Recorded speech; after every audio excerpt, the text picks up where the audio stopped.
Bom dia a todas, bom dia a todos que estão aqui presentes nessa sexta conferência do ciclo Vingança, Retribuição e Reconciliação da Antiguidade aos Dias Atuais, num programa Cesar Lattes, do Cientista Residente David Konstan, da Universidade de Nova York. Hoje o tema será Psicologia e Antropologia da Vingança. Nós teremos aqui como moderadores o professor Luciano César Garcia Pinto, da Universidade Federal de São Paulo, a Unifesp, professor da área de Latim, Letras Clássicas, Estudos Clássicos, e o professor Lauro Baldini, aqui da casa, né, da área do Departamento de Linguística, área de análise de discurso, com ênfase em psicanálise, né?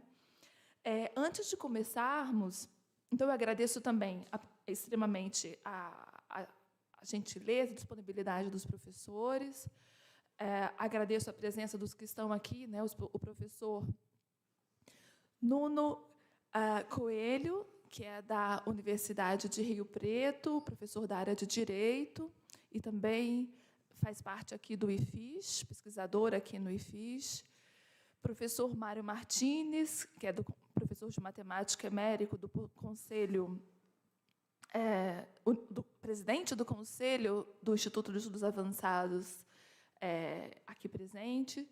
Agradeço muitíssimo a presença de uma ilustre visitante, a professora Stravula Kiritsi, né, da Universidade... eu esqueci... como é mesmo o nome da universidade? Holloway University of London, Royal Holloway University of London. Anotei aqui, mas perdi o papel. Muito obrigada pela visita, professora Stravula. We are very honored and happy with your presence here. Professor Flávio Ribeiro de Oliveira, do IEL, professor de grego, que é o grego da Unicamp, no momento, a professora de latim, Patrícia Prata, alunos do curso de pós-graduação aqui presente, dos cursos de graduação, os monitores Mônica e Saulo, sempre aqui apostos, nos ajudando, a equipe aqui do audiovisual, a equipe do IDEA. Agradeço, então, a presença de todos e, last but not least, a todos que estão acompanhando a gente pelo YouTube. Temos uma vasta audiência fiel às conferências do professor Konstan. Nessa introdução, eu preciso dizer que, na semana que vem, nós faremos uma pausa das conferências, né? Então, a 7ª conferência vai acontecer daqui a 14 dias, né? E, nessa 7ª conferência, nós teremos a presença de uma professora de Harvard, da área de mental health, né, saúde mental, a professora Judith Herman, e também que vai fazer uma moderação online, e também a moderação da professora Paula da Cunha, que é da área de grego da USP, né, professora titular da USP. Nós teremos esses moderadores e a conferência será sobre vingança e saúde mental, dando continuidade a esse tópico hoje. Mas, na semana que vem, para vocês não ficarem tristes, né, vai haver o segundo ciclo de leituras da Escola de Verão, que é um ciclo de leitura... Vão ser 3 dias, quinta, sexta e sábado, em que vamos estudar sobre Atenas Antiga, através do tempo, arte, arqueologia e história. Para todos que se interessarem, as inscrições são, como sempre, gratuitas, feitas pelo site do IDEA. Tá? Então, todos são muito bem-vindos. Será quinta, sexta, à tarde e sábado de manhã, né? Vamos estudar tanto sobre Atenas, Delos e Paros, na Antiguidade, quanto também sobre a sua recepção na Atenas do século XVIII e contemporânea, né? E a professora Érica Angliker é quem vai ministrar esse ciclo de leituras, que vai dar direito a certificado. Então, a quem tiver interesse, no lugar dessa conferência, teremos essas atividades. Então, desculpem a delonga. David, I'm sorry for taking so much of your precious time, of your precious words, but now we are all ears, and thank you very, very much for this opportunity again. Thank you so much, Isabella, as always, and to all of you whom Isabella has already greeted and welcomed, and I repeat the welcome and my pleasure at having you here.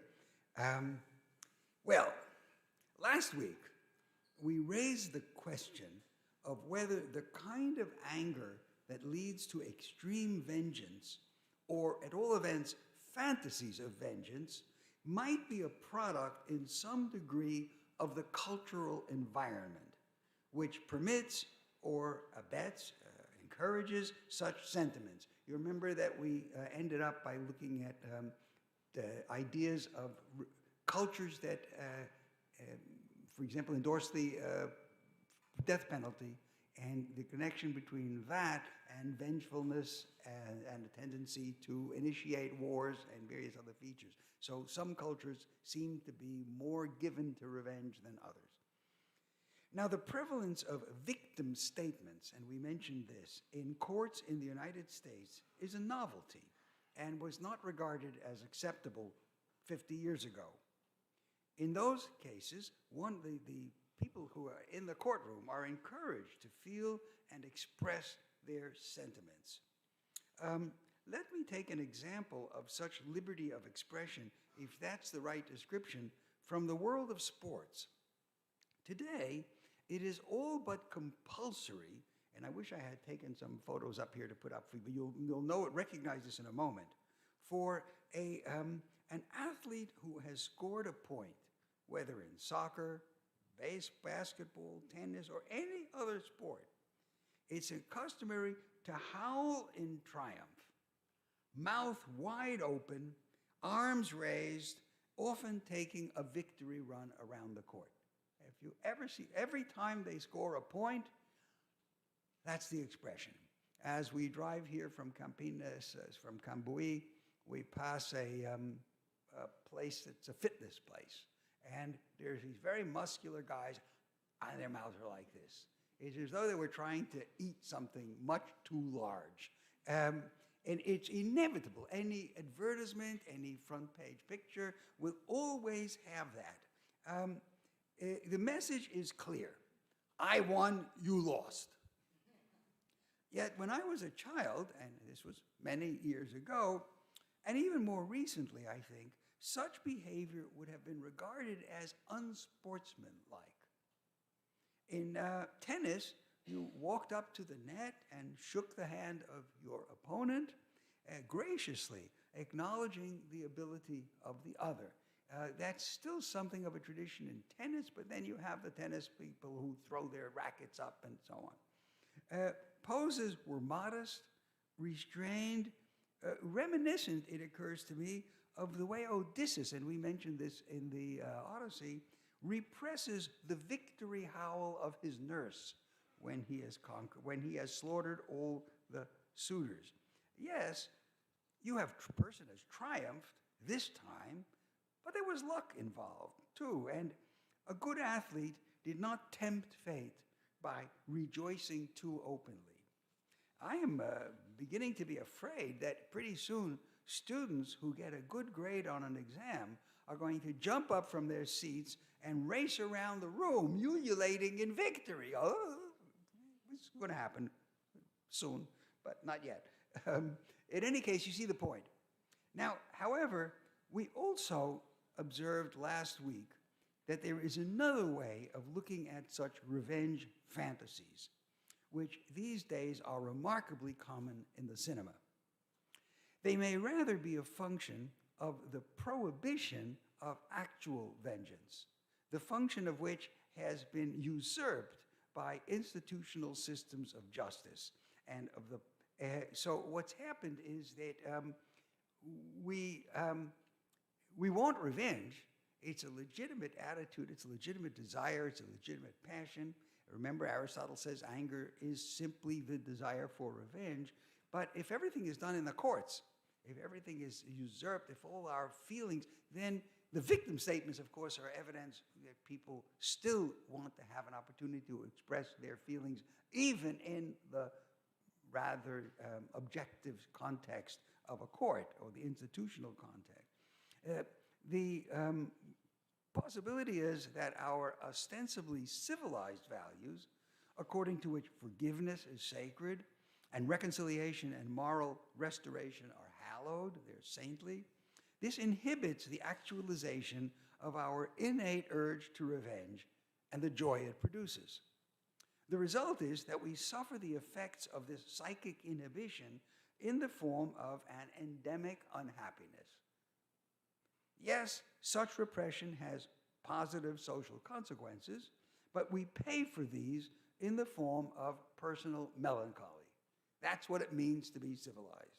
You will, by now, I am sure, have recognized the Freudian nature of these reflections.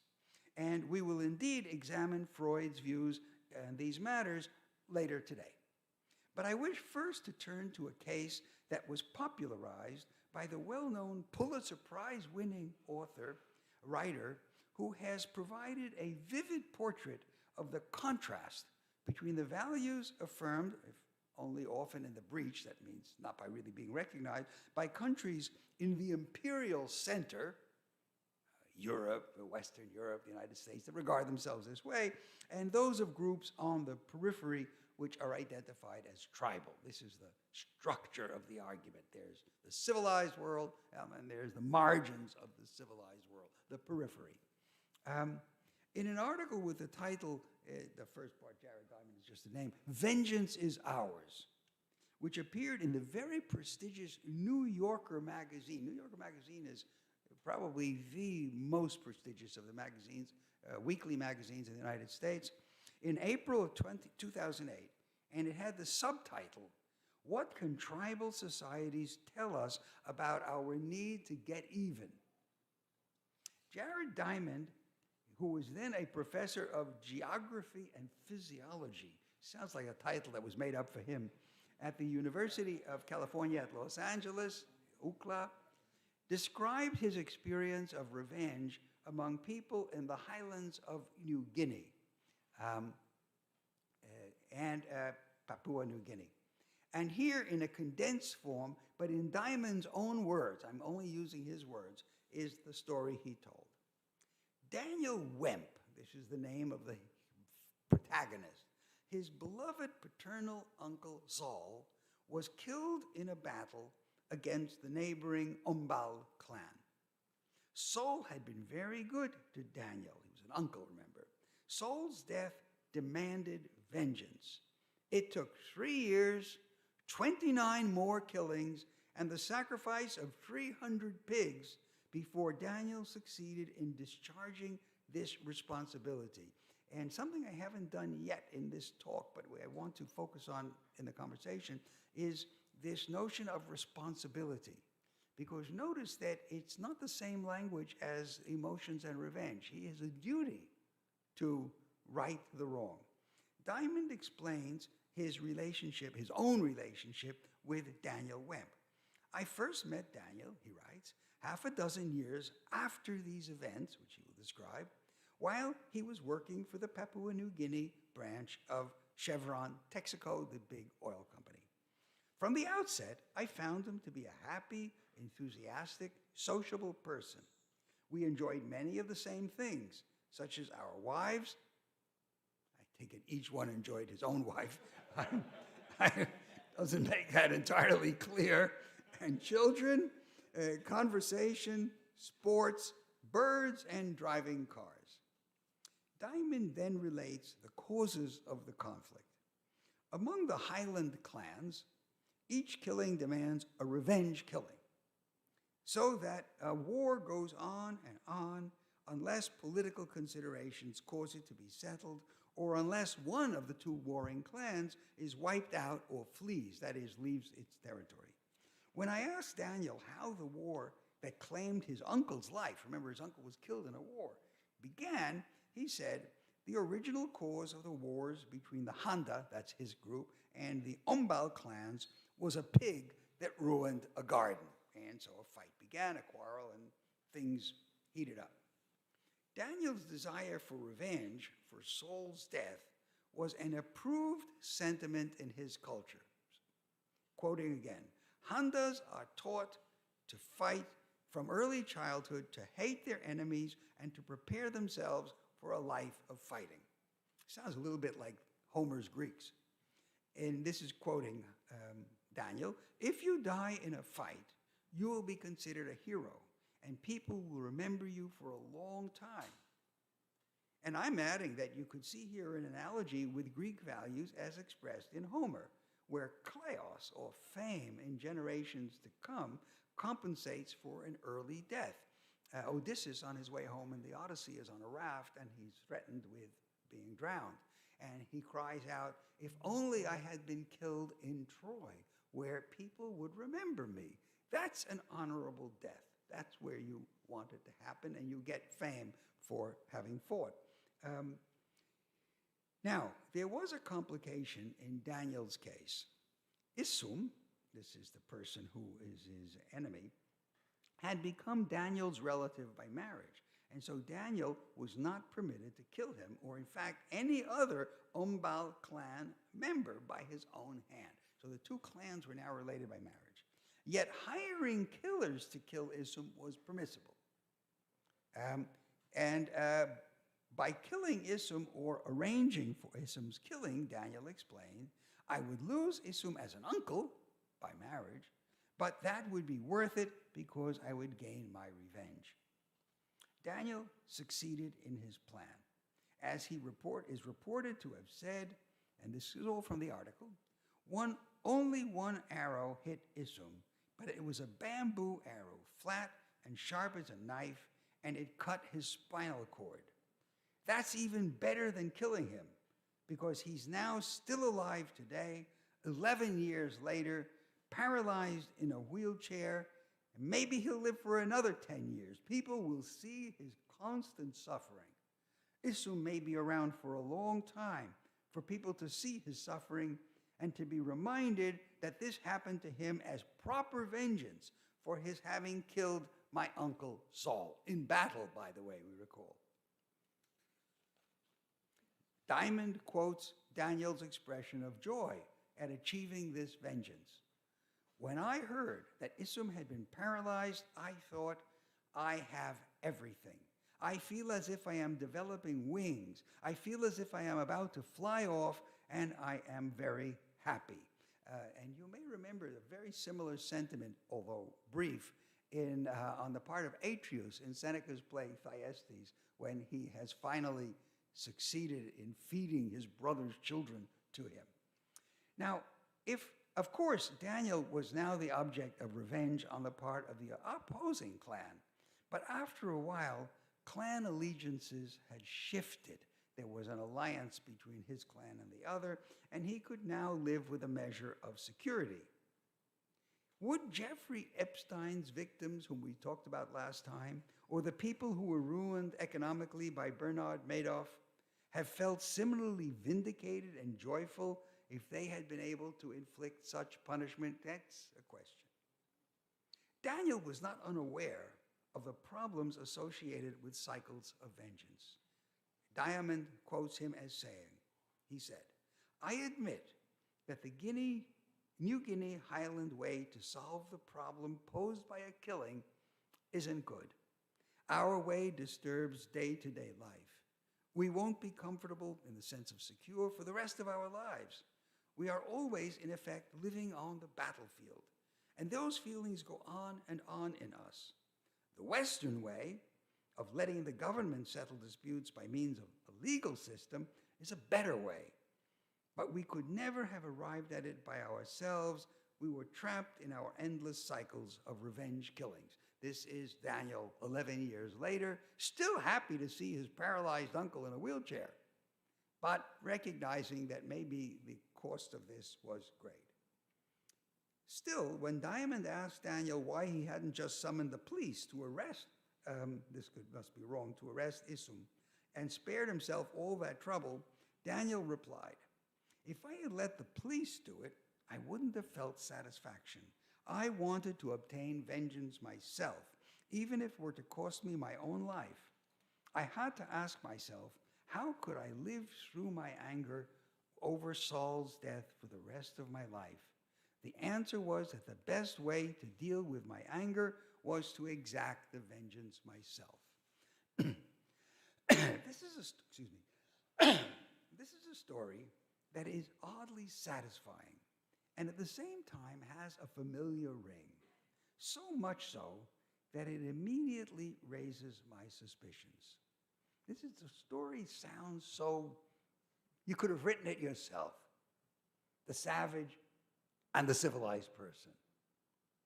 We'll consider why we might have doubts about this story later.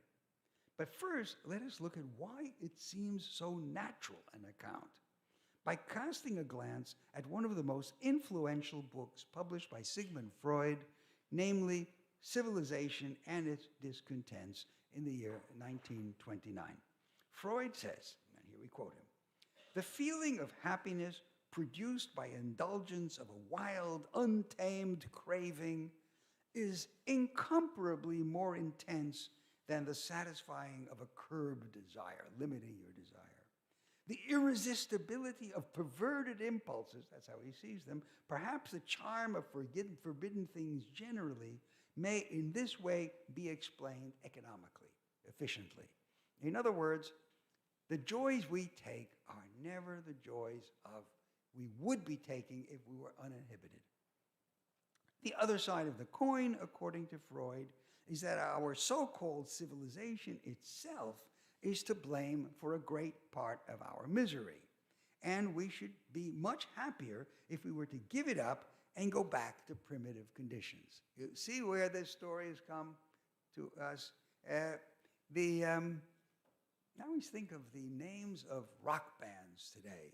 The Sex Pistols. What are we supposed to mean by it? I don't even know what that means.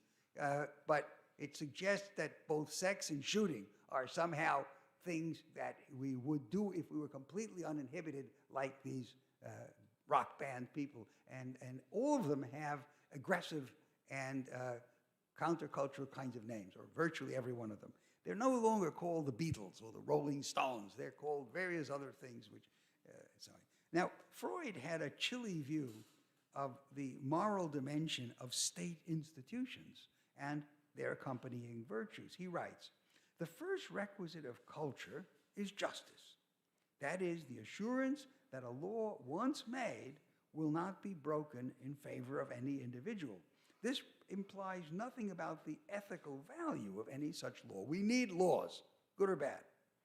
The problem is clear," and I'm still quoting Freud, "liberty has undergone restrictions through the evolution of civilization, and justice demands that these restrictions shall apply to everyone." To sum up, Freud again, "It is impossible to ignore the extent to which civilization is built upon the renunciation of instinctual gratifications, the degree to which the existence of civilization presupposes the non-gratification, suppression, repression, or something else, of powerful instinctual urgencies." As a child of his times, Freud sees a difference between the way men and women are affected by the development of state institutions. He writes, "Women represent the interests of the family and sexual life. The work of civilization has become more and more men's business. It confronts them with ever harder tasks, compels them to the sublimations." He means by that we have our instinctual attitudes, but we translate them into other things. To take a simple example, what I really want to do now at this very moment is run around the streets naked, but what I am doing is giving a lecture, and fully clothed. And the point here is that I am finding pleasure in this lecture, no question about it, and you're finding pleasure seated uncomfortably, but at the back of our minds, there's, always the Freudian primitive tribal orgy of whether it's sex or revenge or murder, all those things we really want to be doing, and as Freud says, give the kind of satisfaction that the repressed instincts can't possibly do. And he does think that, so that's why men who are responsible for, in his time, he's a child of his time, responsible for government, responsible for law, and where the women are in the homes. So if I guess what he means there is they get out and start shrieking at their husband. It's more understandable, whereas in public life, you can't do that. Now, we might wonder whether we might expect women then to be more receptive to seeking revenge than men are, if they are more free about their desires. We'll consider an example in just a moment. But more generally, Freud concludes on an unequivocal note. He says, if civilization requires such sacrifices, not only of sexuality, but also of the aggressive tendencies in mankind, we can better understand why it should be so hard for men to feel happy in it. In actual fact, primitive man was better off in this respect, for he knew nothing of any restrictions on his instincts. Any anthropologist will tell you that this is nonsense. But it's Freud's nonsense, and it's had a massive impact on popular culture and on our abiding ways of thinking. We bring this up in order to make ourselves conscious of the things that we unconsciously accept. So it's not hard to see why Diamond's narrative has such immediate resonance for us who have, consciously or not, been steeped in the Freudian conception of human nature. But Freud himself looked back to the Greeks, as evidenced most famously by his description of male infancy as an Oedipal complex. So let's look then at another ancient Greek tragedy. We've looked at a few. This one combining features of women's vengeance, barbarian versus civilized values, and sexuality. Got all the stuff. And I'm referring, as you might have guessed, to Euripides' Medea. So I'm going to take a brief look at that, and then we will come back to Diamond's discussion, his analysis. You know the story.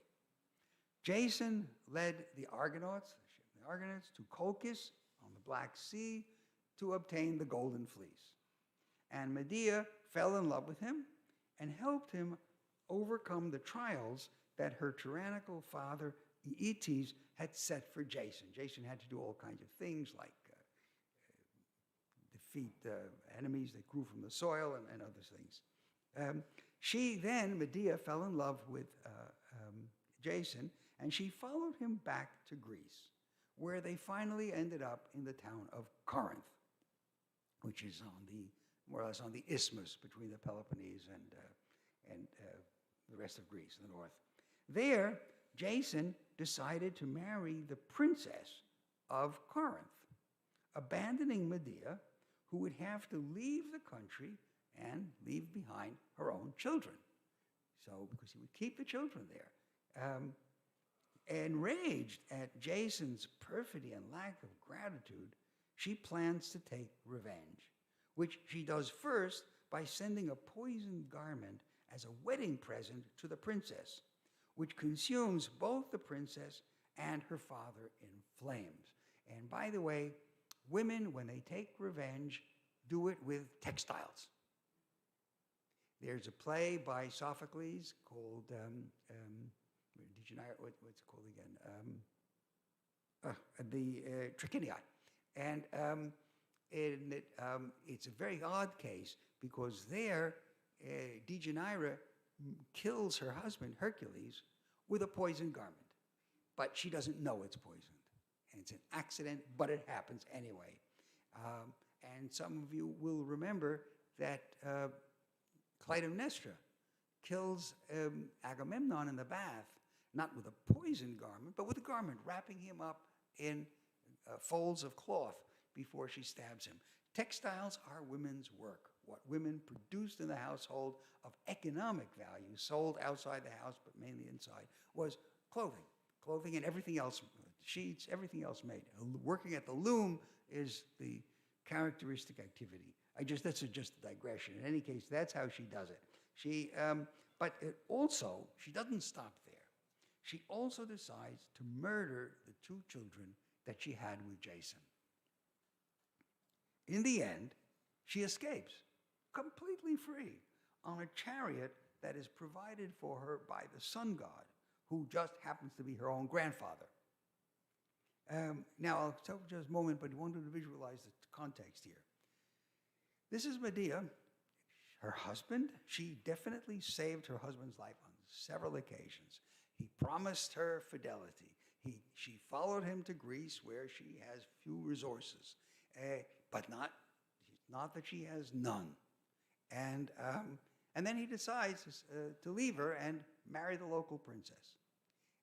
And so she takes revenge for this. So this is what we're looking at. Medea's childhood nurse, who delivers the prologue to the play, knows her mistress well, and she says, as for Medea, that poor lady, in her disgrace, she cries out, repeating his oaths, the oaths that Jason made, recalling the great trust in that right hand with which he pledged his love. He took her hand and pledged his love. She calls out to the gods to witness how Jason is repaying her favors. She just lies there. She won't eat. Her body she surrenders to the pain, wasting away, always in tears, ever since she found out how her husband has dishonored her. And I want to put a strong emphasis on dishonored here. She is honor conscious, and she's honor conscious because she's not a slave. She is a princess, the daughter of a powerful king, and the granddaughter of the sun god. Jason should have known better than to mess with somebody like that. I emphasize the description of the cause of Medea's fury because some scholars have ascribed the motive to jealousy. And later, Jason, when he tries to defend what he did, accuses Medea of being irritated, that he is now passionate for another woman. This is what he says to her. What greater good fortune could I have found than marrying the daughter of the king? Me, an exile. He's an exile there in Greece. He's not in his home city. Listen, wise up, Medea. Don't you see what this was a great idea? That's his point. And he then, after all, has to find an excuse that isn't, yeah, sure, I'm in exile, I married the king's daughter, but because I'm marrying the king's daughter and you're here, they want to drive you out of the country and leave you to your fate. He can't say that.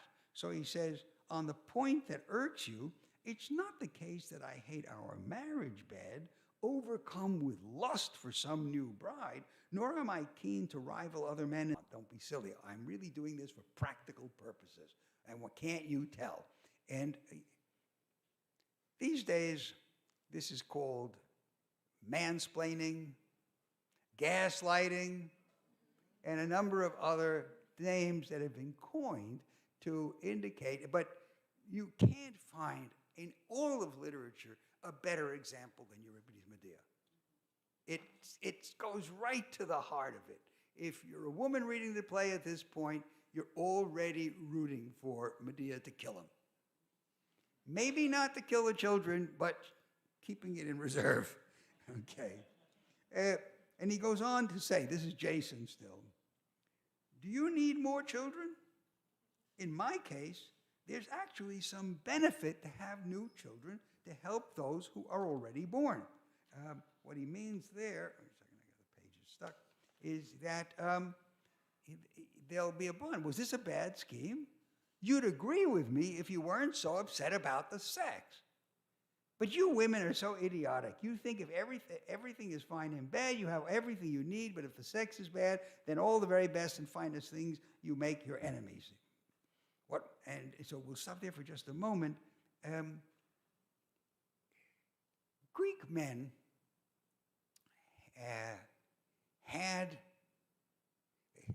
it is said that the lawgiver Solon, famous for giving the laws, and we've mentioned him before, also instituted a public brothel, a public whorehouse, of course, not manned by slaves, but womened by slaves, so that men would have outlets. The idea was that the man went to the whorehouse and came home, and that was fine, or he had a relationship with a professional prostitute and came home. That wasn't something that women were going to complain about as such. It's one thing the guy goes out and has a fling at night, It's a bit like he's getting drunk with his buddies. It's quite another thing if he's kicking you out of the house and sending you into exile without your children, without any, completely defenseless, a woman on her own after all that she's done for him. This is the kind of thoughts she's having. She's not at all having thoughts. No one would have, you wouldn't have a play based on the idea that the man went out one night. An American movie, yes. A Greek play, no. In any case, then Jason says something which already shows the audience that he's gone overboard. What mortals need is some other way to get our children. There should be no female sex. With that, men would be rid of all their troubles. Now, Jason's smug chauvinism is appalling, and I'm convinced that the Greek audience would have seen it this way too. We shouldn't say the Greek audience would have found this natural. Yet, is it really so far from Freud's view of women? In any case, Jason's demeaning insinuation runs contrary to everything that Medea herself claims as the source of her rage. So I find that modern scholars who think she must be concerned only about the sex are taking Jason's view of things, a very deeply ingrained view in males, and projecting it onto ancient Greek thinking. In violating his oath to her and forgetting that he owes his very life to her help, he's belittling her. And her, a former princess in her own realm, accustomed to power and respect. As the nurse says, she says, the pride of rulers is something to fear. They often order men, but seldom listen. And when their tempers change, it's hard to bear. So she says any ruler, man or woman, when they're in power, they are dangerous. Again, this is a conception where I'm negotiating here a delicate balance between the way the Greeks see it and the way people interpret. I'm going to take just a moment aside, because we're making good time, to illustrate another case which I got involved with. It was a Greek comedy, and it's called the Epitrepantes, the people who make a decision by arbitration. The core of the comedy is that a man finds out 5 months after his marriage that his wife has given birth to a child. And he leaves the house. He can't bear it. It turns out that this man, around the same time, had raped a woman. Actually raped a woman. And not known anything more about it. By various series of accidents, a couple of characters in the play discover that a ring that his wife had was probably the ring of the woman who was raped. If that was the case, then he's the father of the child. But they're not absolutely sure, because was he wearing the ring at the time? Did he give it to someone else? Was it just found? So they concoct a plot whereby a professional prostitute approaches him and pretends that she was the one who was raped, shows the ring, and says she had a child as a result of the rape. And the man is suddenly full of contrition. He comes out and he beats himself on the head and he says, how could I be so cruel to my wife when she and I suffered the same misfortune? That's what he says. We suffered the same misfortune. And scholars have said, what are they talking about, the same misfortune? She was raped, he did raping. There's nothing similar about that misfortune. He did a deliberate violation, and she was the one who was violated. And I argued, in the context of the play, that that's not what he means. What he knew he raped someone. He'd have to have been an amnesiac not to know that from the very beginning. He didn't need the story of the ring to find out he had raped someone. He needed the story of the ring to find out that the raped woman had borne a child. And when he finds out that not only was his wife responsible for bearing a child outside of wedlock, but so was he, even though he still doesn't know it's his child, at that point he says, we're both equally responsible.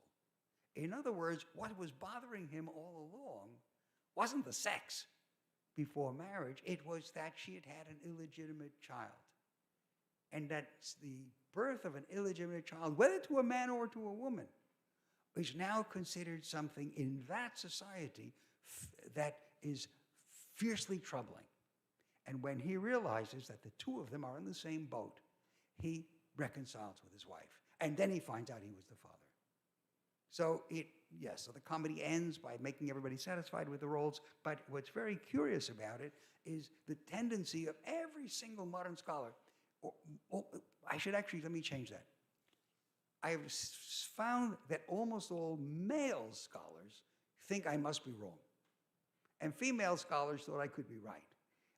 However, in the latest edition by William Furley of his Epitrephides, he adopts my point of view as well, which is that it's so hard is it for us not to think that what the man had in mind must have been the premarital sex, as opposed to the birth of a child on which Greeks were fixated because citizenship depended on that. Okay, I come back now to where I was a moment ago. Yes.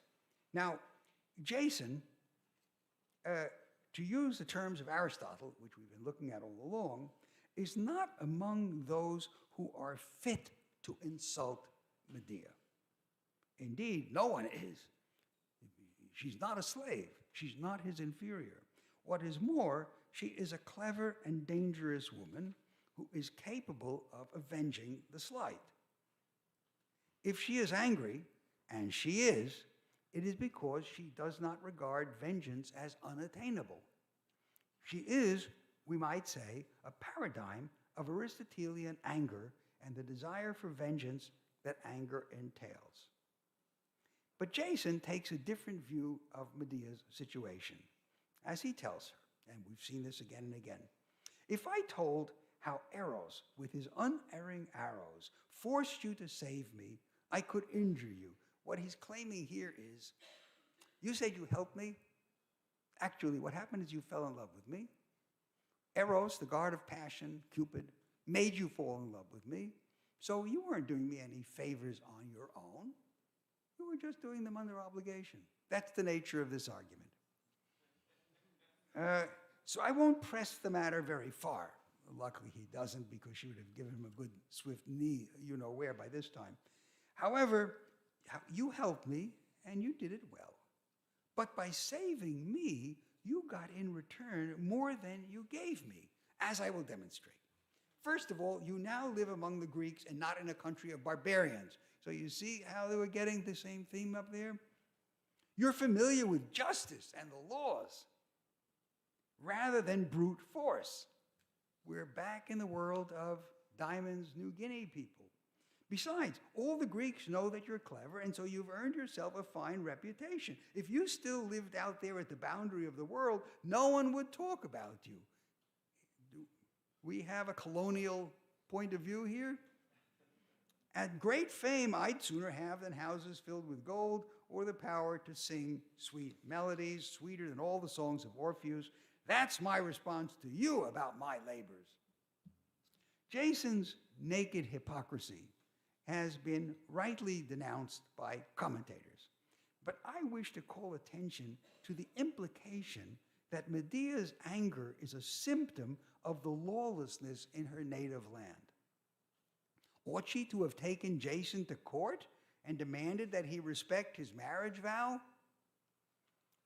This in a Greek city, where as a non-citizen and a woman, she would have had no legal rights at all? Not to mention going up against the local king. I mean, think of her situation. Jason, just a second, I'm going to appeal to the... But Jason isn't thinking of Medea's legal situation at the moment, but drawing a contrast between societies where the rule of law prevails, even if it's pure hypocrisy, and those where, in his view, it does not. Medea has as little interest in bringing formal charges against Jason as Achilles did in lodging a complaint against Agamemnon, or Odysseus in opening legal proceedings against the suitors. Or finally, as Daniel Wendt had in settling scores with Isum. Remember, he didn't want to appeal to the law. He wanted revenge. It is true that in the Athens of Euripides' own day, judicial procedures could substitute for direct vengeance. But Jason's sophistical argument, encapsulated in his absurd claim that only in Greece could a person achieve fame, for that matter, or notoriety, makes it clear that his praise of the rule of law is simply a way of undercutting the legitimacy of Medea's resentment, and so discouraging her from exacting vengeance. Needless to say, he fails. Medea declares to the chorus of Corinthian women, "You see, my friends, I won't accept my enemy's contempt." Now, once again, that's an honor phrase. And she adds, "Let no one think that I am a trivial woman, a feeble one who sits there passively. No, I am a different sort, dangerous to enemies, but well-disposed to friends. Lives like mine achieve the greatest glory." These sentiments you could put in the mouth of Ajax and any other of the Greek heroes. Revenge, as we have noticed several times, is careless of the avenger's well-being. It sets its heart on paying back the offender. Medea is not oblivious to the pain that slaying her own children will cause her. She says, "I understand too well the dreadful act I'm going to commit, but my judgment cannot check my anger, and that incites the greatest evils that human beings do." Jason, however, is left alive to feel in turn the pain that he caused Medea.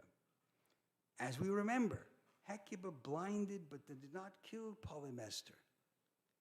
And Daniel Wendt was pleased that his uncle was paralyzed rather than dead.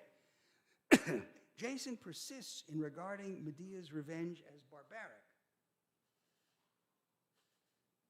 in the way that subtly Jared Diamond is inviting us to review Daniel Wendt's revenge. "I must have lost my mind to bring you here from that savage country to a Greek home. When you married me and bore my children in your lust for sex in our marriage bed, you killed them. No woman from Greece would dare do this.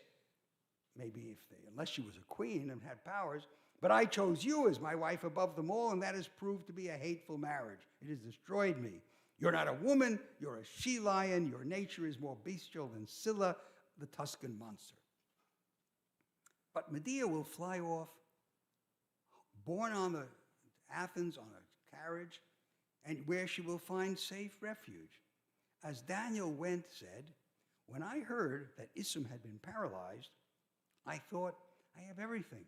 I feel as if I am developing wings. I feel as if I'm about to fly off, and I am very happy." Like Daniel, Medea too exults in her vengeance, which, extreme as it is, assuages her rage and restores her personal dignity, although she acknowledges her own pain, and her wings are real wings, those of the chariot that carries her off. Jason is certain that no Greek woman would have gone so far as to sacrifice her own children in order to punish her husband for having abandoned her. I don't speak here of infidelity, because Medea's complaint is not about Jason's philandering, but about his taking another wife. Would a Greek wife then have had the full satisfaction that Medea evidently enjoyed in depriving Jason of heirs and of the continuation of his line? Or would she have suffered the consequences of civilized repression, of the sort that Freud and Diamond described? Was Medea happier in the end than any Greek woman would have been, at least in Jason's imagination? Because, quote, "she knew nothing of any restrictions on her instincts," as Freud put it, with a change in the gender pronoun? Or has she exacted a perfectly Greek kind of vengeance, which other women too might have done, had they had Medea's ability to execute the punishment and escape safely? Although Greek writers at the time of Euripides, that is a century or so after the Persian invasion, drew increasingly sharp distinctions between their own culture and that of foreigners, we must beware of projecting onto them the kind of contrast in respect to vengeance that Jared Diamond perceived after his conversations with Daniel Wendt. They did not necessarily regard barbarians, the term they used for any non-Greek speakers, as happily uninhibited in this respect. But were the tribal communities which Diamond wrote about themselves as free and joyful in regard to revenge as he makes them out to be? For there is a surprising sequel to the article that he published in the New Yorker. An article posted in the online watchdog blog that was then called Stinky Journalism. It's an online blog, no longer exists, it is now defunct, but the story was followed up in various media. It bore the headline, Jared Diamond sued by two Papua men. Two men sued him for his article, and later became part of a book. And it says, here's what the story said. Diamond's article in the New Yorker described a young New Guinean man and his violent quest for revenge after his uncle Saul was killed by another tribe. The New Guineans, Diamond claims, have no such neuroses because unlike civilized European guys, I love that, they exact violent revenge on each other all the time, or like barbarous Medea. The problem is that Diamond's notion of tribal culture is based on a fantasy of Diamond's own. Wemp killed nobody, and Isum is not in a wheelchair.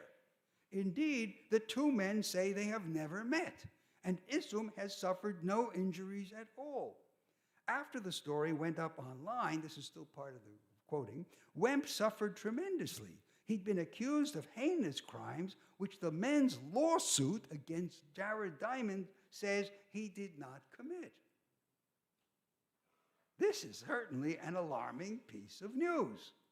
Was Diamond's narrative a pure fiction, patched together out of disparate events? Certainly there had been tribal conflicts to create a compelling story.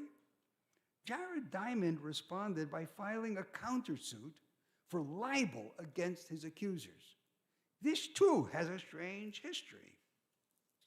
Diamond falsely claimed, according to a story, in the article by Robin McKee published in The Observer, a very important British newspaper, that the case was dismissed. In fact, as documents show, the case was voluntarily withdrawn without prejudice and is still very much alive. In other words, the suit was not dismissed by the court.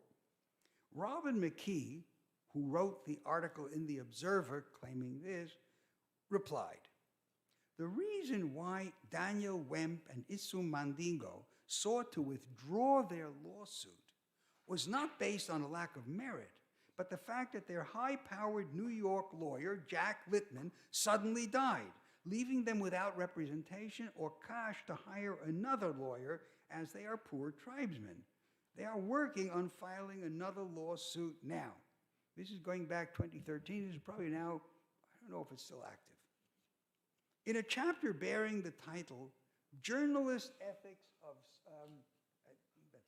wrong space. Journalist Ethics does not equal social scientist ethics.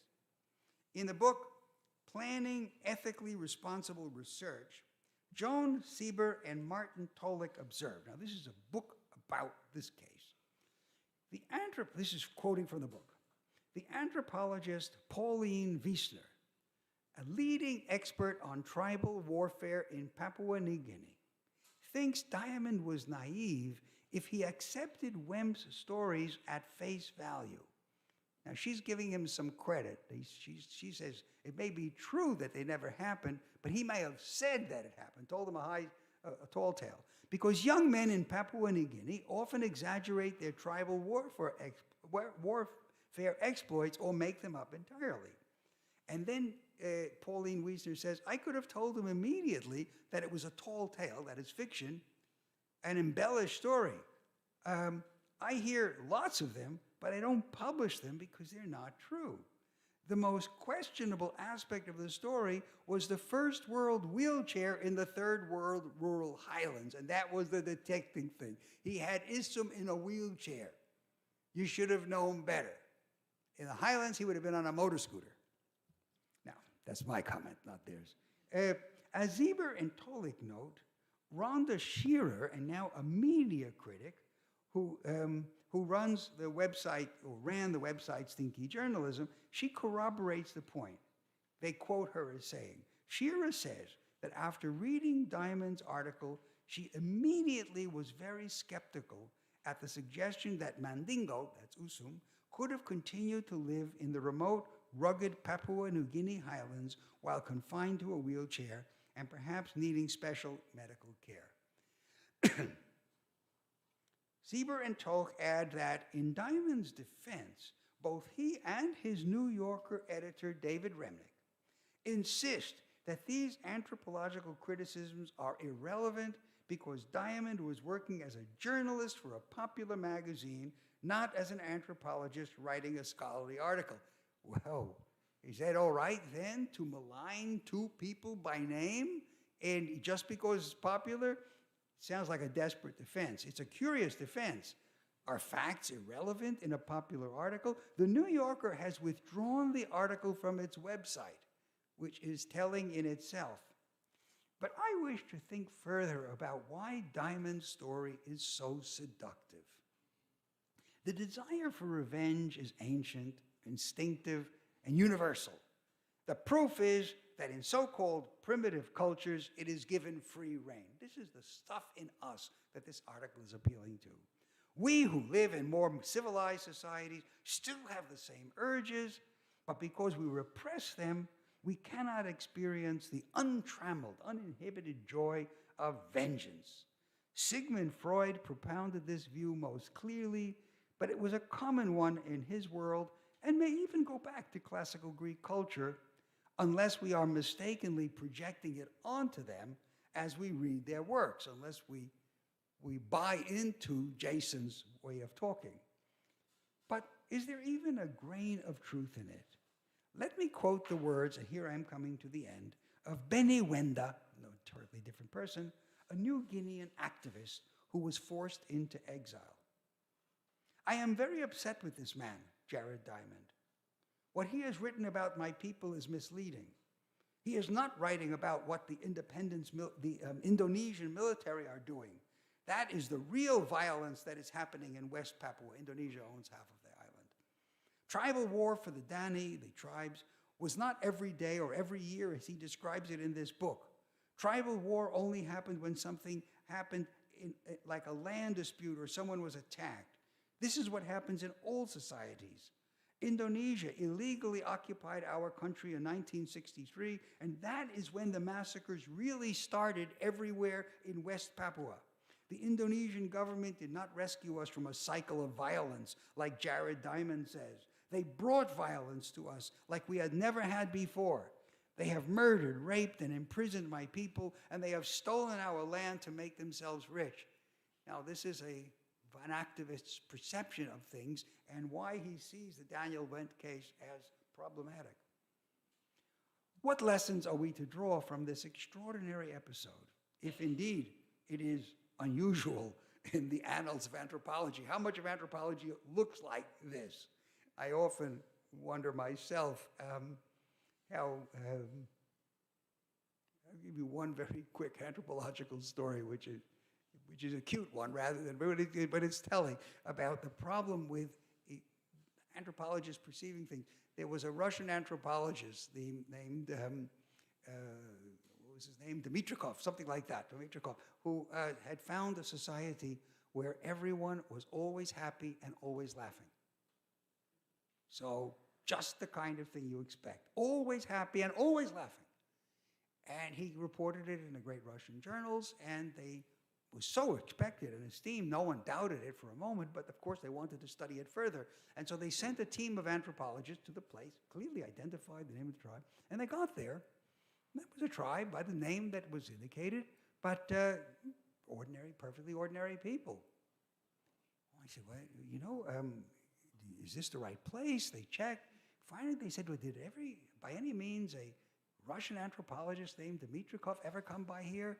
And they said, Dmitrikov, oh yes, he was the funniest guy. You catch on? Of course, they were always laughing because he was making them laugh. That's the story. In any case, I suggest that we abandon the idea of revenge as an expression of our natural instincts, along with the outdated notion of the happy savage. We do better to think of a cross-cultural dialogue on productive ways of achieving reconciliation, not by repressing the desire for revenge or conjuring it away with ideals about universal love, but by seeking how victims of violence and humiliation really think about retribution in different contexts. And this will be the theme, in part, of next week's or 2 weeks from now lectures. Thank you. Oh, thank you very, very much for this very, very beautiful reading of ancient and modern texts. I have a personal experience with Medea myself, but I will, maybe if we have time, I put it in form of a commentary or a question. You're going to tell us who the Jason was? No, I'm joking. No, not that no. There is nothing. There is nothing to do. No, he knows all my life, so. But there's nothing to do. But I mean the barbaric aspect, barbaric quality of Medea that was underlined by some scholars like Martha Nussbaum and.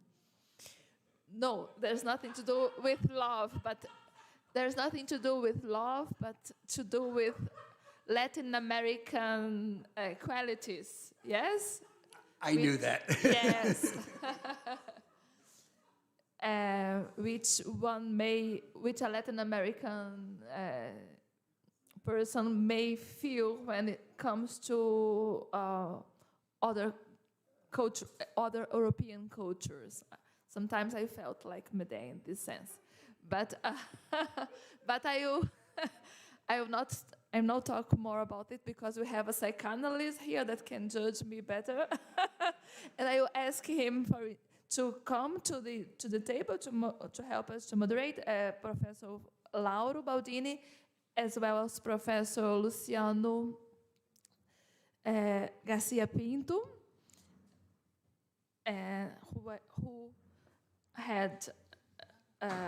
who will contribute to discussion so much better than our Medea experience. So we start normally giving the word to the moderator and then opening to the people that are present and also to the questions of the participant by YouTube that Monica is controlling. So thank you very much, Lauro, for being here. Thank you very much. Muito obrigada, Lauro. Muito obrigada, Luciano. And I'll keep maybe we can start with Luciano, who is for... Bom, em primeiro lugar, aqui, bom dia a todos, né, e todas. Agradecer o convite mais uma vez da professora Isabela Tardim Cardoso, que sempre prestigia o trabalho dos colegas, né, e convida para os eventos que são muito interessantes, né. Então, queria agradecer. E também agradecer o fato de estar aqui, o prazer de estar ao lado do professor Lauro aqui, né.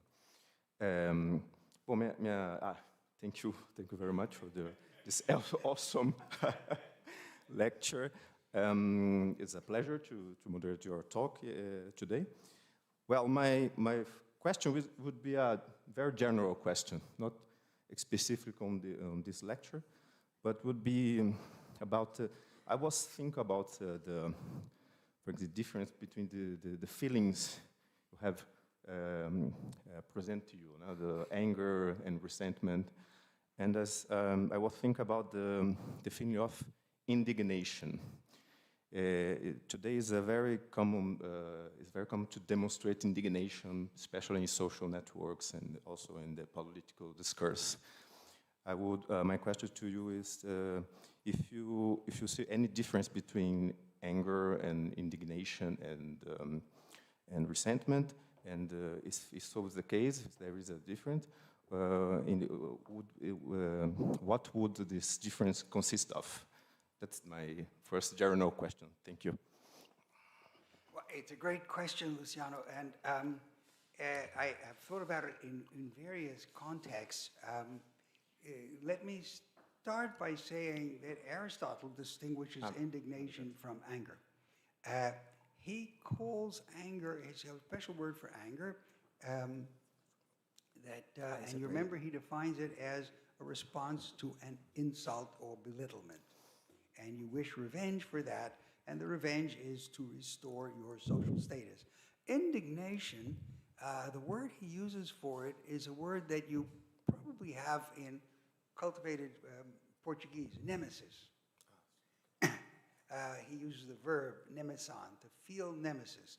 And that is the what you feel, according to Aristotle, when somebody is doing well undeservedly. For example, if a person who has stolen and done all kinds of harm and is now rich and living very well, that produces indignation. It doesn't necessarily produce honor and anger in the sense that the person hasn't necessarily harmed you or diminished your honor, but it is a sign that, and for Aristotle, it's the opposite of pity. Pity is when you see somebody suffering and they don't deserve it, whereas indignation is when you see somebody prospering and they don't deserve it. I think today there's a slightly different nuance in the contrast between anger and indignation, which has brought indignation more into favor. And that's because, unlike Aristotle, anger for us tends to seem more irrational. And indignation looks like a moral response. For Aristotle, all the emotions are moral and interpersonal. For now, we often say, well, you shouldn't be so angry, and whereas indignation is responding to an objective situation of wrong.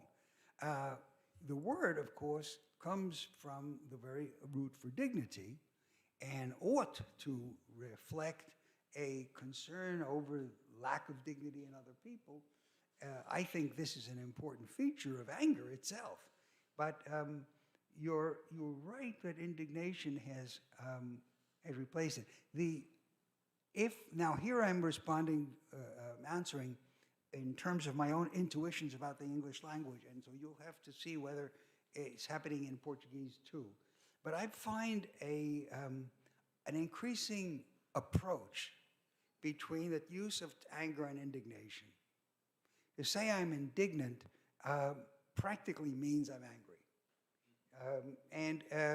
I suspect that some of the consequence is that what we really want to do is say we're angry, downright angry. This is something that makes me want revenge. But we don't want to put it in just those terms. Indignation sounds more objective, more impartial, more as though it's a moral response. And so we use that word instead of anger, but because we're using it instead of anger, it's coming closer and closer to meaning nothing but anger. Well, David, thank you for another brilliant lecture. My English is not that good, so I have written down the question. And also because I know some other people will like to ask questions for you. Well, let's start by saying that I'm in full agreement with your reading of Freud. Having seen the previous lectures, I will be brief. And as you know, we have just gone through a terrible pandemic. Today, we have reached in Brazil the number of 702,000 dead. Unfortunately, the pandemic, tragic in itself, was accompanied by the election of a government that was openly fascist and did not allow a collective mobilization that could elaborate feelings such as those of mourning and sadness. They were years of hatred. Having said this, comes the topic on which I would like to hear from you, citing the works of Vladimir Safatli, a philosopher, Christian Dunker, a psychoanalyst, and Orlandi, a linguist from Yale. All Brazilians. What they say is basically the following, and here I blend their thoughts. We can understand the society as a material form that endows forms of adhesion by continuously producing affects or feelings or emotions, something like that, that make us assume certain possibilities of life despite others through language and discourse. That is to say, our psychic life is linked to elementary forms of sociability. This sociability passes through aesthesis and builds unconscious bonds.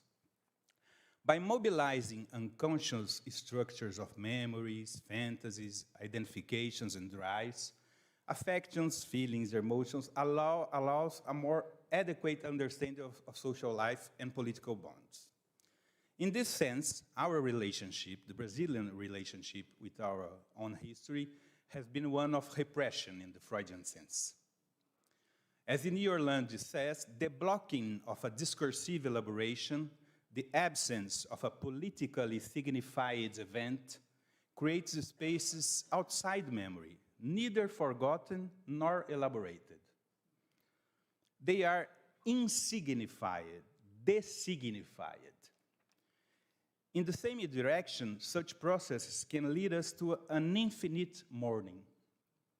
In other words, the combination between the mourning of one and the mourning of the others is so extensive and intense that from now on, mourning will become the dominant feeling in this community. The survivors rebuild their lives, the effect of sadness diminishes, but the remaining narratives remain determined by this collective loss. Indemnification, reparation, or return to the social bonds ends up happening only through the passage of generations and becomes one of the most insidious problems in the clinic of collective mourning. That's why I'm interested. Also because it brings a needed work, a necessary work with anger and revenge, or what Freud called aggressive tendencies.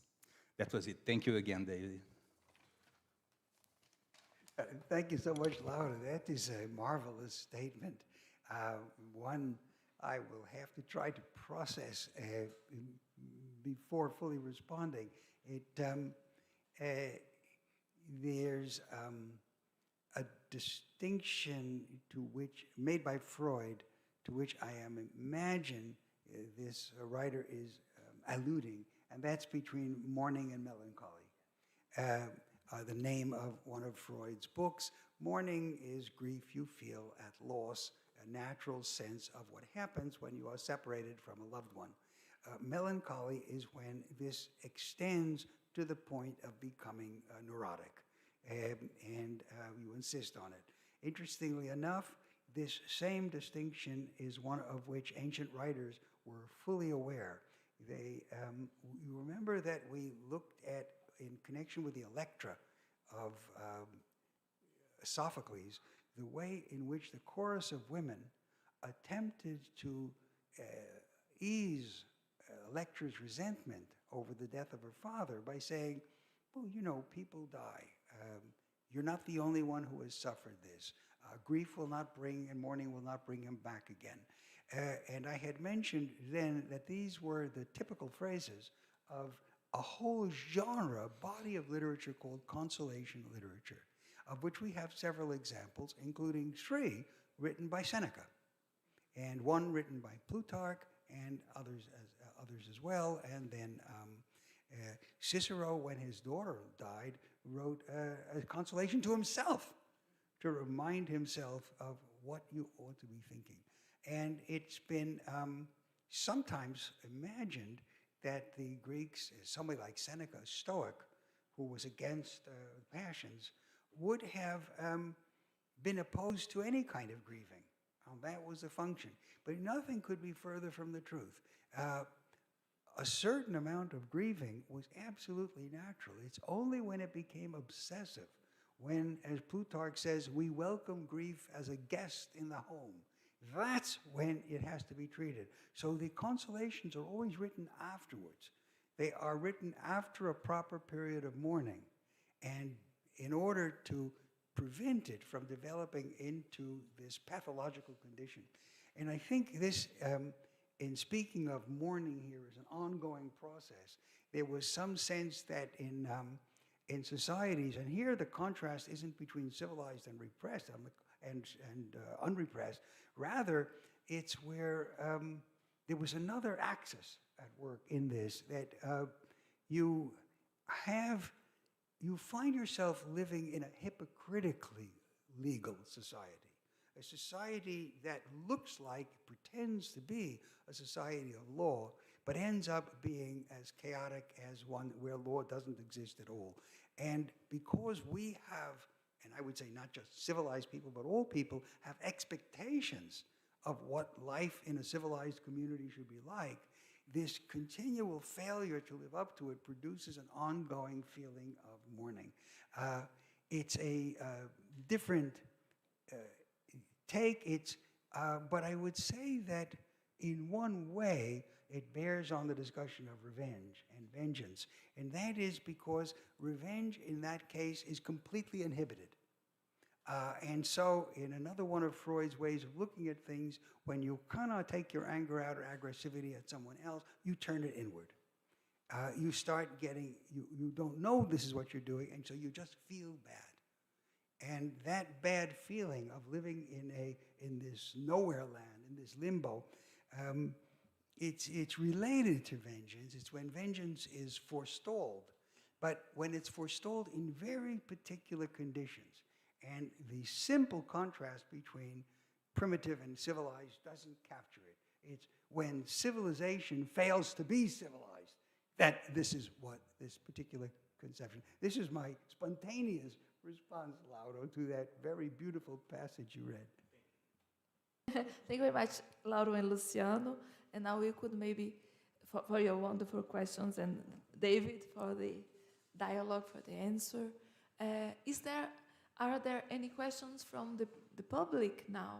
Hi. Thank you for the lecture. I'm here. Hi. Gabriel. I wrote it down. Did Medea represent at the same time someone who is right and thought she was a savage, able to get a whole and perhaps paradoxically rational revenge? She had a somehow rational revenge. Yes, Medea. But at the same time, and for the same barbaric reason, even more evil than that a Greek could do. And would she have been considered better than Achilles by the Greek?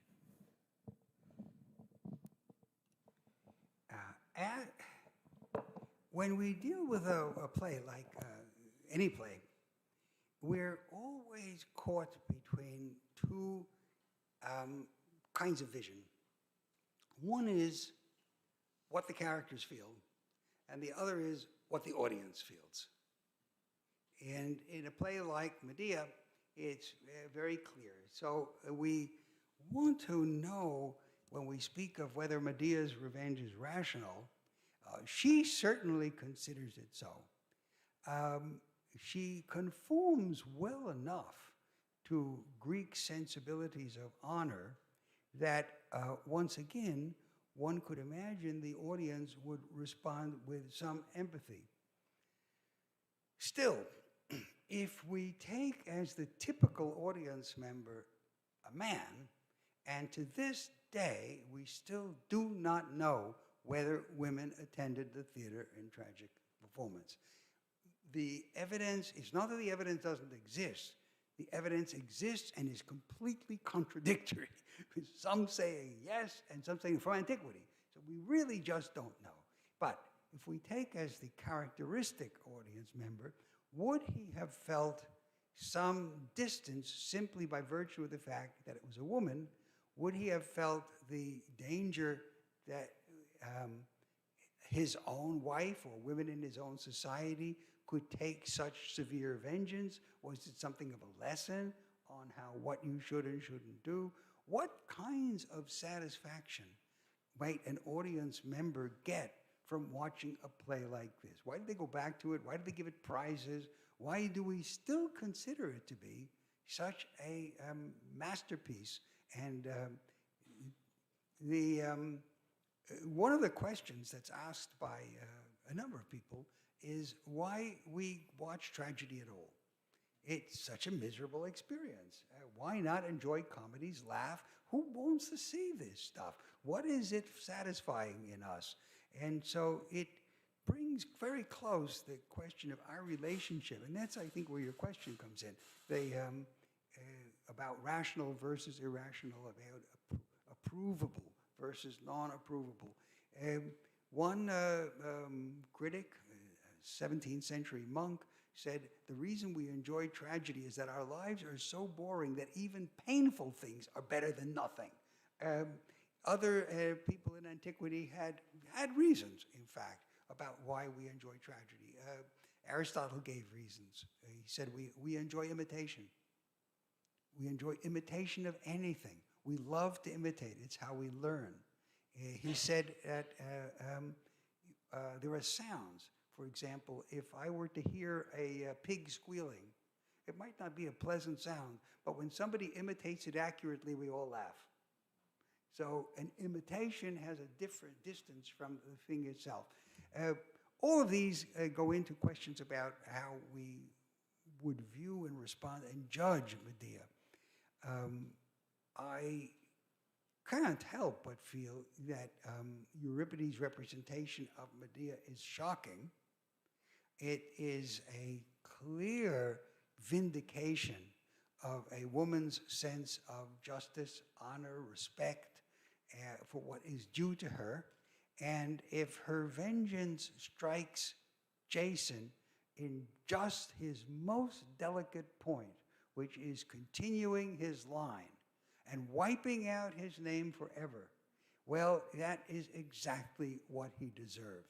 And if she suffered in doing it, well, didn't Achilles kill Hector knowing he was going to die soon? Don't men take a kind of vengeance often on the battlefield and elsewhere? Well, women do too. And it is very significant, I think, that in spite of their horror at the murder of the children, which is shared by Medea herself, the Corinthian women remain on her side. And they are not queens, and they are not barbarians. And they are with her all the way through the play. So all in all, I think the answer is probably yes, this is rational revenge. So there is a question of YouTube, no? Yeah. So the question is, in your first lecture, when you talked about the works of Homer, you mentioned that revenge helps to maintain the rules of society working. Today, after having talked about Medea, you claim that revenge is a kind of miscarrying of or contempt of the welfare of the people that takes revenge. Are these ideas in conflict? How could you reconcile them, these two ideas? Thank you. Again, a very good question. And my first lecture here was only about 7 weeks ago, but it feels like it was in prehistory. By now, it's been such a long and intimate experience being here in Campinas. I would say that the way in which Medea's revenge sustains the structure of society is that it insists on respect. And respect is a fundamental value. It shows you what happens when a potentially humbled person, a woman in exile, depending exclusively on her own exiled husband, having followed him everywhere, having been loyal to him and having been responsible for his well-being, when you suddenly turn against her and abandon her so arbitrarily, this runs contrary to what is necessary for sustaining a social world. So in this sense, her anger, her rage, her sense that she will reverse her diminishment is a statement of the the dignity, the equal dignity of all the people, including, and this is what's remarkable in this case, including that of a woman. She's not treated, I mean, there are many other very strong women in tragedy, of whom Clytemnestra comes to mind, but there are others. There are weak women in tragedy, of whom Deianira and the Trachinian women comes to mind. Medea is a person who is strong and is vindicated. And the clearest indication of her vindication is that she's virtually treated like a goddess at the end. Let me just very briefly say that in a Greek theater, there was a stage, we don't even know at that time it was raised up or not, but there was a place where the actors acted, and behind it was a wall. And the wall was made originally like a tent. And the Greek word for a tent is a skene, S-K-E-N-E, from which we get our word scene. And when there was a god appearing, they appeared on the top of the back wall. And so they could be lifted onto the back wall with a kind of crane-like device, which the Greek name was simply a machine, a machina. And when we speak of a god from the machine, a deus ex machina, that's where the expression comes from. In any case, Medea is up on there. That's where she is. Jason can't reach her. He's down below. He would have killed her if he could have got close. She's up on top, and a chariot comes down, presumably in this case, definitely by a crane, picks her up and lifts her off. She's where gods are. And just the visible structure of the scene places her at this point, and I think is meant to, at least, I mean, certainly no gods punish her. On the contrary, they rescue her.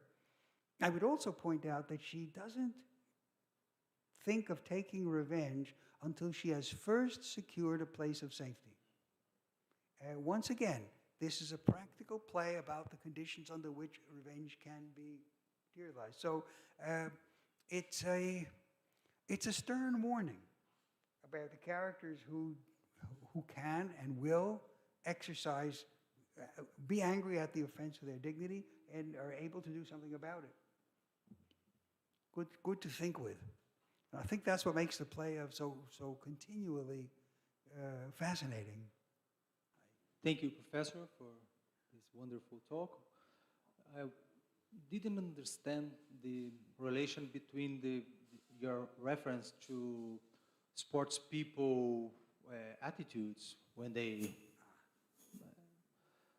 commemorate something they got, and the whole paper. I would like to ask you to explain it to me, please. And if it's possible, I would like to listen about how these can be thought from Freudian perspective, especially considering the economy of psychic forces and its constraint and expression. Thank you. I am half glad you asked that question. Glad because it's a good question. Half glad because I was worried too that I didn't understand the answer. So, but let me try. I think what I meant to show was that we are accustomed now to increasing representations of an antisocial kind of exaltation that people get. They feel pride, joy, they feel that they have been, there's no longer the bond. It's all as though I won, I beat you, that's the important thing. And so modes of expression which were previously regarded as less than fully civilized have now become the norm. And I take this in part as a kind of related to Freud, related to the idea that civilization requires repression, civilization requires sublimation, and look at these sports figures who aren't doing it at all. They are a little bit like the rock groups.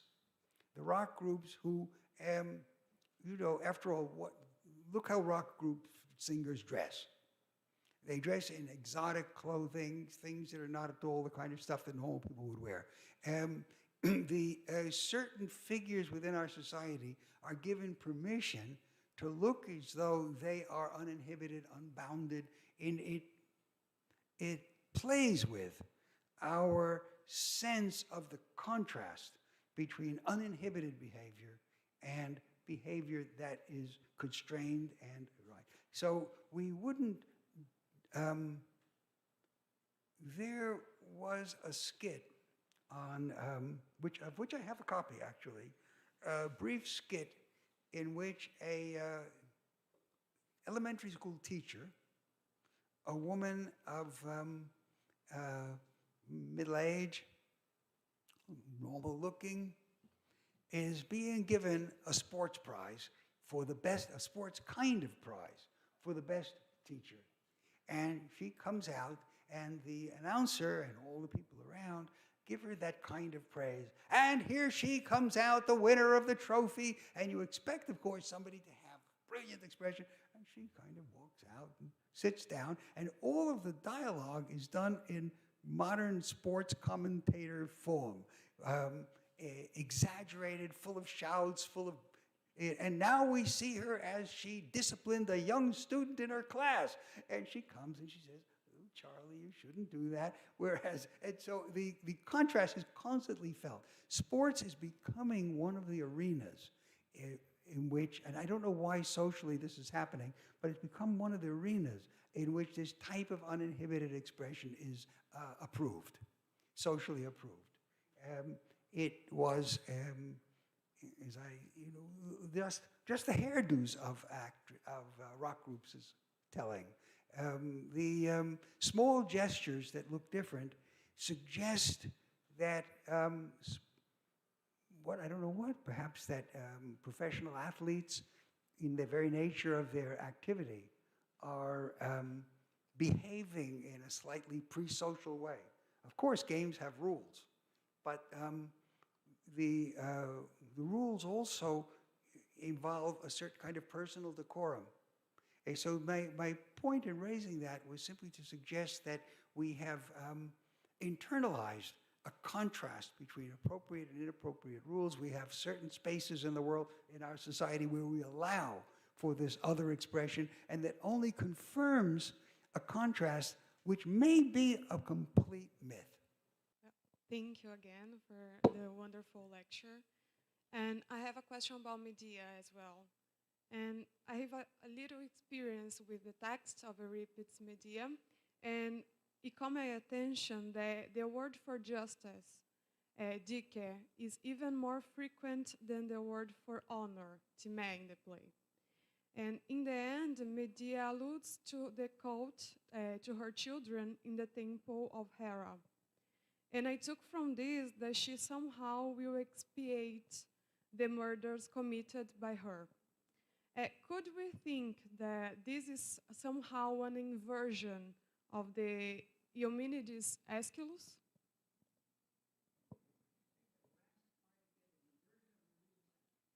The Eumenides, yes, it's some kind of change between these two plays.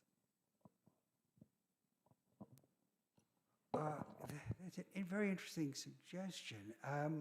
There's two things come to mind.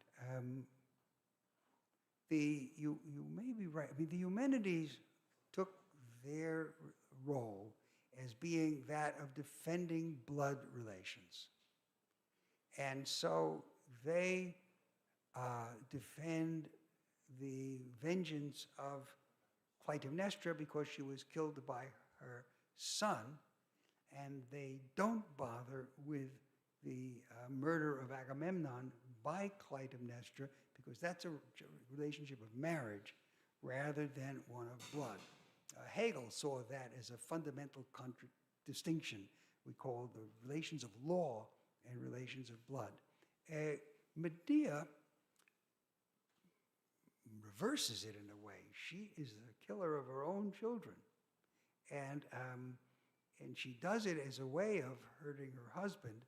There are no Furies. So you're quite right that the very absence of the Furies would remind people, I think, of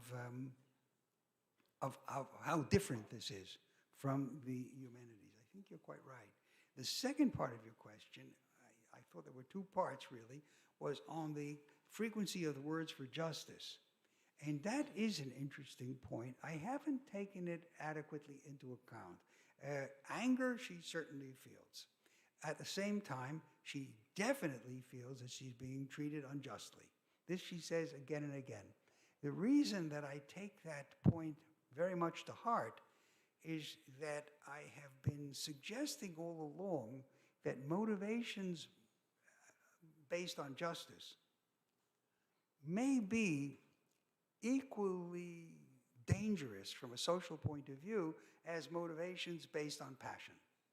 And that if revenge is based on the emotion and retribution is based on a sense of justice, as I just arbitrarily made it or stipulated this distinction, then there are times when even the demand for justice can go to extremes.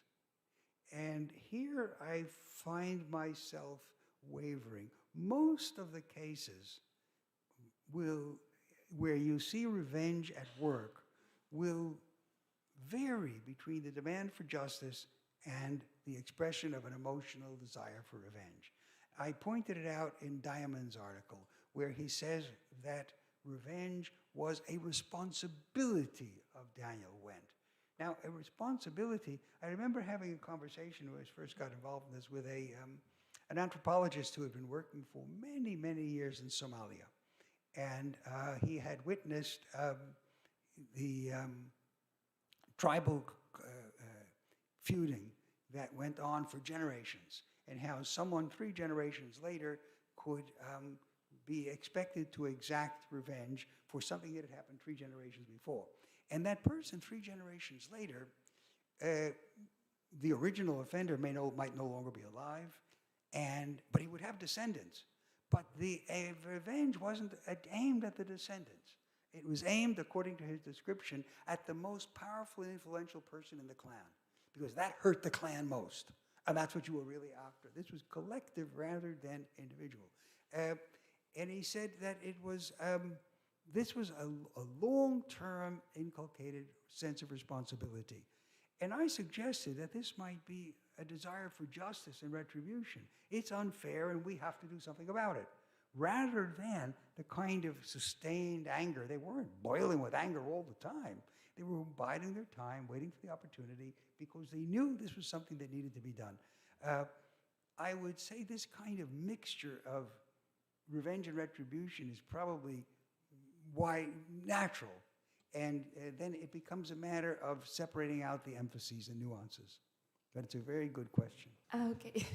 If there's no other question, I try to put mine. I'm not telling my own experience, but I must explain. It was an academic experience. I was reading Medea for my PhD in Germany and Austria.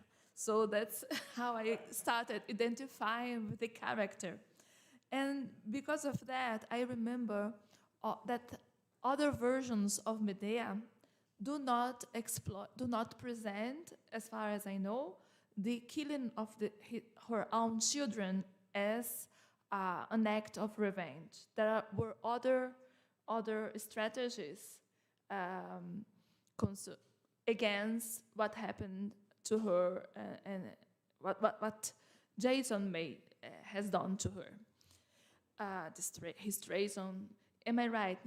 So that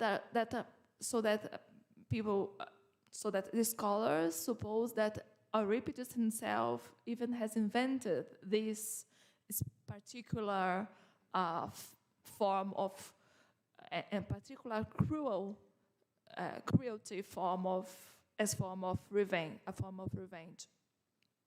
So I was thinking myself if you think that whether we can think that this dramatic form, the tragedy, is if we can think is as especially appropriate to explore revenge, or if it would be, this question would be a petitio principis, because since we are using Aristotle definitions of emotion, and for him, ira, so anger and ira, no? Anger and piety are static effects, especially aimed to this poetic genre. So there are two questions here. So if you think that the dramatic form of tragedy is really the most appropriate, was in ancient times, maybe now is soap opera. I don't know, Mexican soap opera or Brazilian soap opera, appropriate to show this kind of cruelty? Or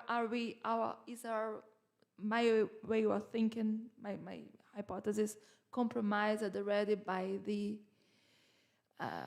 theory we are using to analyze tragedy, that includes a certain definition of emotions?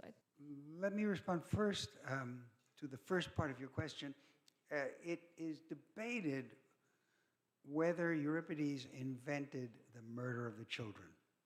There's a possibility that another playwright who definitely produced the Medea earlier, may have done so, and it's still debated. It's likely that he did, and there were alternative stories. In particular, there was the story that Medea escaped and the Corinthians killed her children because of what she had done to the king and queen. And we do know that Medea's children were worshipped in Corinth. They were figures of a hero cult. Just how that happened and what the local Corinthian story would have been is very hard to recover. So there's no question that Greeks in the audience in Athens, Corinth is only, 80 miles away. They would know the stories. They would know that this is one particular version and that it runs contrary to other versions. So yes, there would be a sense that they were being told something special in the play. Now your second question, could you rephrase it for me a moment? Of course, it's just if you, in your opinion, you talked about the pleasure in watching a tragedy. If you think that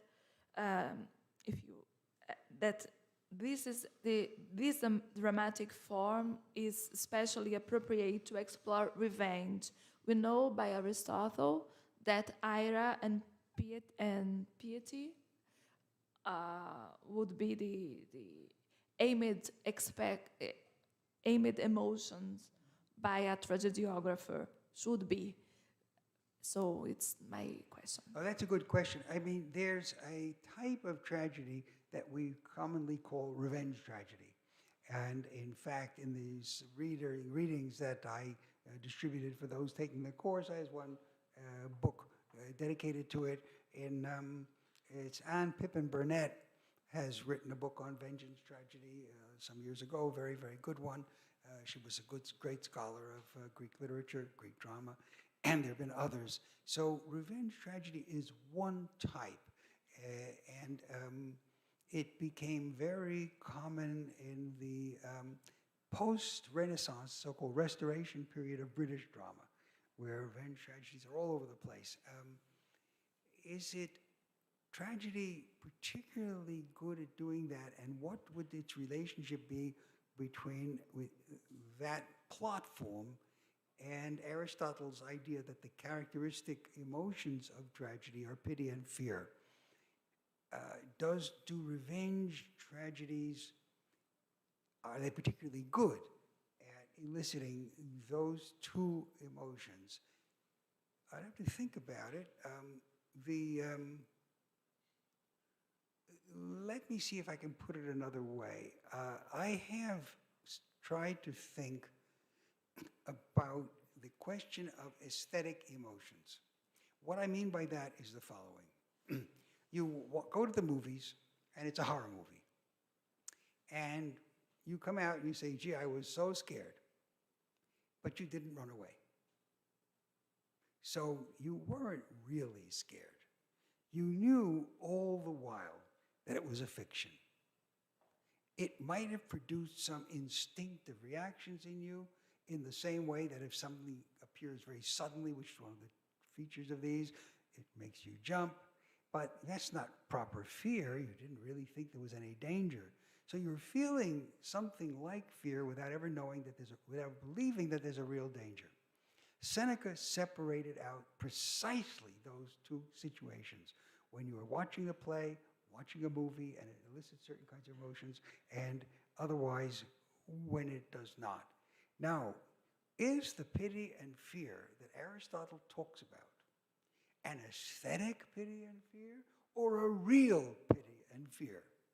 Well, it can't be quite a real pity and fear because, as I said, you don't run out of the audience. You don't run up on the stage and try to stop the character from behaving what they do. You know you're in a world of fiction. And this is how our fictional responses work. I drew the conclusion that pity and fear for Aristotle are a response not to any given event on the stage, but to the entire story, to the whole plot. Aristotle says you can respond with pity and fear to a play even when you just read an outline of the plot.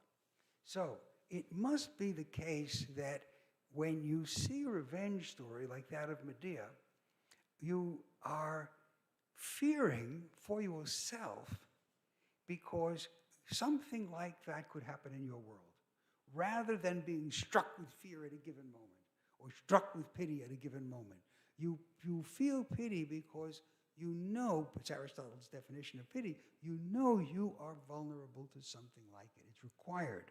She doesn't deserve what happened to her, and you feel that those two emotions. So my suggestion is these are real emotions, not aesthetic emotions, and they are felt at the entirety of the story. And I think revenge plots are one type that would be very suited to elicit these kinds of emotions. Thank you very much, David, and thank you for correcting me. It's not anger, but I wrote it's fear. Yes, the fear of revenge, that's what I was talking about. Thank you very much. I remember of Sophocles, also that Oedipus, who says that we just know if a person is happy or not at the end of the life. Maybe, and it's written as a meta-theatrical percept also, maybe, because just in the end of the play, you know that you can have the feeling of the whole, no?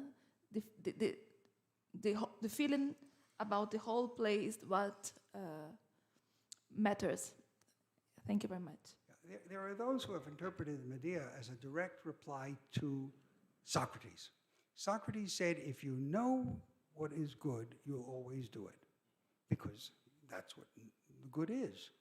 And Euripides has Medea utter the phrase, I know the better and I approve of it, but I do the worse. And it's even been said that Socrates stood up in the audience at that point. Ovid adapted that in his version of Medea's story in the Metamorphoses. And it's, I know the better and I approve of it, but I do the worse. And this suggests that vengeance has a complicated position, that there is some sense in which she understands very well that she's going beyond what is appropriate in murdering the children. She is carried away. Is it by a passion? Is it by a misplaced sense of justice? But that, I would say, is another one of the themes in the work. Thank you very much. I will not. We all feel that. Tenho muita vontade de continuar perguntando, mas eu vou poupar todo mundo disso. We can talk about it over a cup of coffee later. Thank you very much. If there is no other questions, I will thank you very much, David. Thank you, Luciano. Thank you, Laura. Thank you, Isabella. Obrigada and to everyone a in the todos. audience. Até então, daqui a 14 dias, e na semana que vem nós temos um ciclo de conferências da Escola de Verão, né? A quinta, sexta e sábado, né? Também proporcionado pelo IDEA, né? E tudo online. No site do IDEA, quem tem interesse pode acessar e estão todos muito bem-vindos. Obrigada. Obrigada, Cristiano, por estar aqui. Eu não cumprimentei no começo. Estamos aqui com a presença do professor Cristiano Lira, coordenador do IDEA e grande responsável por tudo isso.